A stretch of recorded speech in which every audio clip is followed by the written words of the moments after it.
When spending long periods of time away from home and family, dealing with constant bombings and witnessing death all around you, a friend is sometimes all you have. We were like our own little gang. We all knew one another. We knew what each of us was capable of, or not. That's how it was. We were good buddies. We tried to help one another and to have fun, to smile, to laugh. But there were some who were really down. But we always tried to pick their spirits up. There was one little Newfoundlander with us. He was really funny. He would have made a good living if he had been on TV. When we were on Stand To, we all had to be awake and quiet.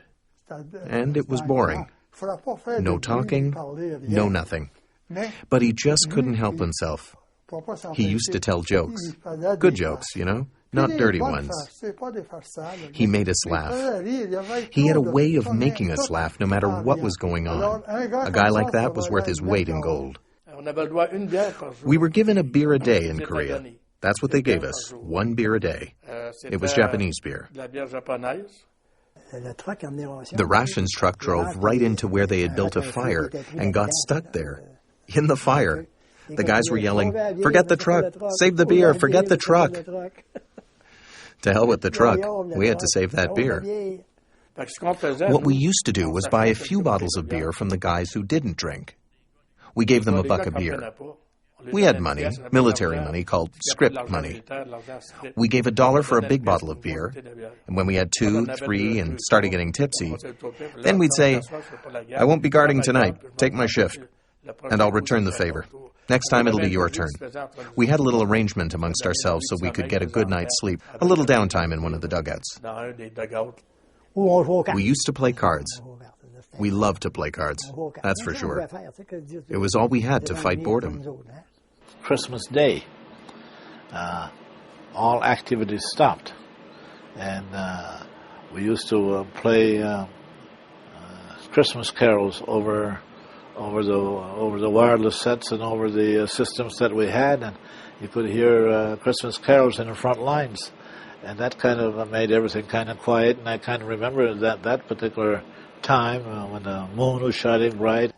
I remember that at midnight on Christmas Day, the planes dropped flares, and it was as bright as it is in here. You know, flares with parachutes. They burned for about 10 minutes. They dropped a whole bunch of them over our positions. And after that, they dropped different colored phosphorus bombs. Blue, red, yellow. And